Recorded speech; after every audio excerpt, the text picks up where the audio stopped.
from Pavlina's Kids Place. I'm on location with Tony Award-winning actress and singer Melba Moore. Hello. Hi, Pavlina. Nice to meet you. I'm great. Okay, good. It's nice to meet you too. So, when you were growing up, you had a lot of music in your life and dancing too. Plus, you lived in New York City, which I would love to live. Do you remember your first performance and what did it feel like? I'm not sure if I remember the first performance because I guess what comes to mind right now is maybe the influences, only because I'm thinking about what you just said. And I remember when I was 5 years old and my mother gave me my first dance lessons and were tap classes. And from then on, I was in love with dance. I still love dance. But that was when I was 5 years old. Later on, when I was 9 years old, so my mother was a professional singer, I should say that.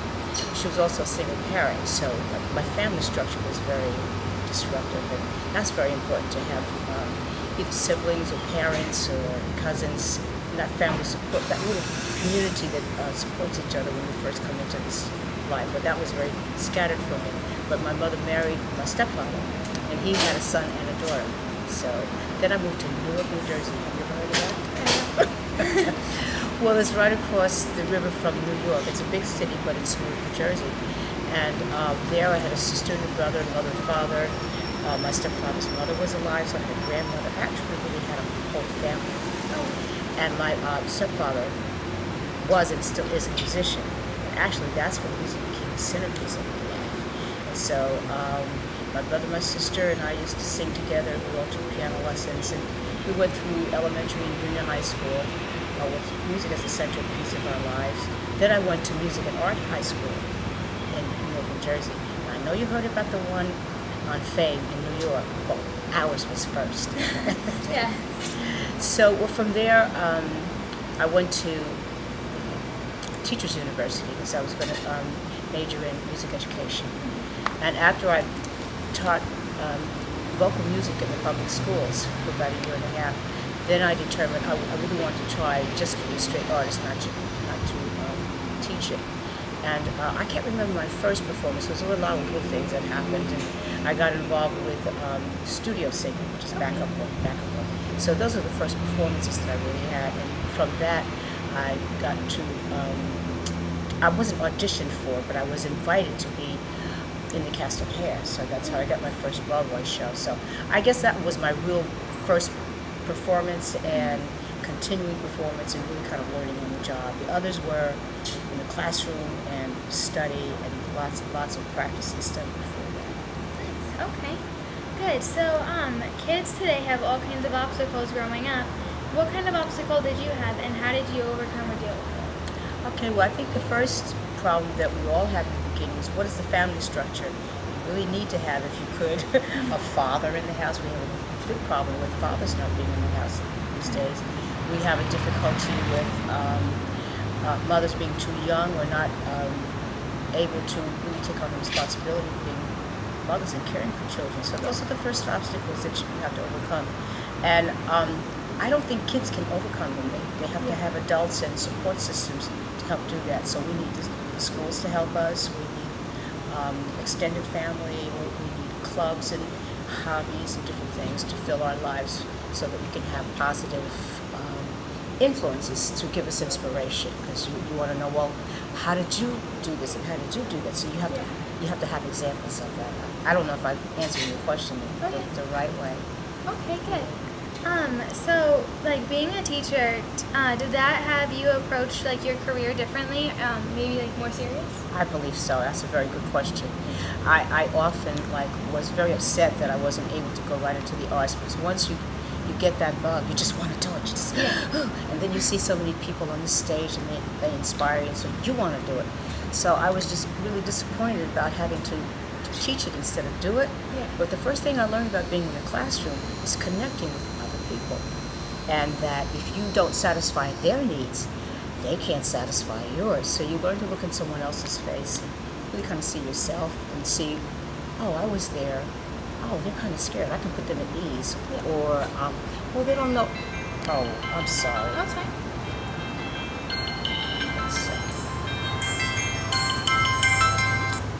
I will call you back, whoever you are. All right, let me cut this off. I'm sorry. Oh. so I will do that again. So I think to make it a long story a little shorter, the first thing I remember connecting in terms of being a role model, a friend, an extended part of the family. People look at you, young people look at you, you look at them, and from this we gain information. How do you dress? How do you carry yourself? Do you respect your subject? Do you know it well? Do you care about me? Are you just going to bang, it into me, or are you listening to me? I think that's the greatest gift that you can have if you're going to be in any field of communications. And so ever since I've been in the arts, I've always participated in community service. I've always tried to go back to schools or hospitals or any place where you're not going to get paid for it, but you actually can show who you are as a human being. So I think I learned that in the classroom. Okay, good. So I talked to Ben Vereen last week, and he's like such an exciting person. I loved him. So like, what was it like working with Ben Vereen? That's a very good question. Have you seen the play Hair yet? I haven't, no, but I watched when I was getting ready to interview him and stuff. I watched Roots and all that. So.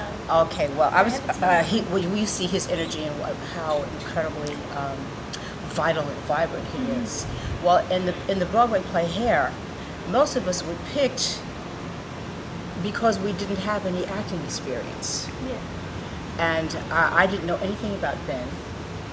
And when I first saw him, for instance, one of the things that his character had to do was swing across the stage, across the audience on this rope. Oh, gosh. Right. I don't remember what I was supposed to be saying, but I just sat there like this. How does he do? I didn't realize that he was a trained athlete. Oh, yeah. Yeah, you know that now. And and of course, an actor, besides just being very talented, that was my first entree to Ben Vereen. Of course, I saw his career go on after, and I said, oh, my eyes were open to a great natural talent and someone who's taken those talents and honed them into great skills, not just as a great athlete, but as a great human being. He's a born-again Christian and a great actor. So you know what I think about Ben Vereen, right? Yes. So Broadway TV shows, voiceovers, and hosting your own show. What's like the most exciting for you and why? Oh, I guess today's always the most exciting because whatever you've done, you are full of the rewards of what that makes you, and you're stronger and you're better at it. But it's done. Now what do I do? And what do I do with what I've done?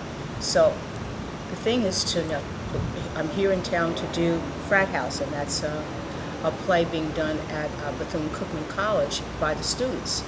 So my quest right now is to focus on that, focus what I have to do, and be the absolute best I can for two reasons. One, because I owe that to myself, and I have to do that regardless of what my environment is. That's what an artist is. That's the privilege of being an artist. You love what you do, no matter what your circumstances are, so you continue to really live the best and most healthful life. But also with students, many of whom have never been on the stage before in anything, and or maybe just they've been on the stage before but not in theater. You want to show the excellence and the discipline and the confidence because you're with them. Now they're your peers, as it were, and so you have to blend in with them, and yet you have to set a standard for them. So that's what I do now. And of course, each job or challenge that you have to sit and think about, okay, what does this require? Because maybe it's not the same thing as it was yesterday. Maybe it's something different. And consider each thing, and then try to bring what's required of that. Because sometimes you could bring too much, or too little, or because it's a student performance, I might take the wrong attitude and say, oh well, I don't have to be involved. No, everything is important because it's life. Yeah. Okay, good. So performing with so many cool people, who has been the most fun to you, and what makes them like fun to perform with? I perform a lot alone, so it's difficult for me to think in terms of who's my. I don't know. I used to, the last thing that I did with an ensemble was the movie Fighting Temptations, where I worked with Cook Gooding Jr. and Beyonce and Angie Stone and Shirley Caesar, Steve Harvey. That's a different, eclectic bunch, okay? They're all very, very different. The OJs, very, very, very, very different. And I think the fun of it was to see the great, great, great differences in how individual and unique each person's talent was, and try to figure, well, where do I fit in this? But my character was kind of mousy little old lady who was very shy. But when she did have a chance to sing, she had this huge voice.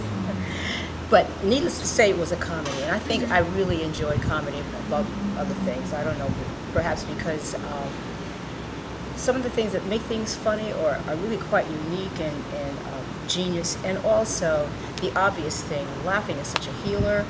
And sometimes you can talk about very serious, very grave matters without shutting people down. Because some things, I think entertainment is important in terms of communicating things that mean something to us, but in a way that we can accept it and receive it. I think that's the great thing about music, and especially the great thing about comedy.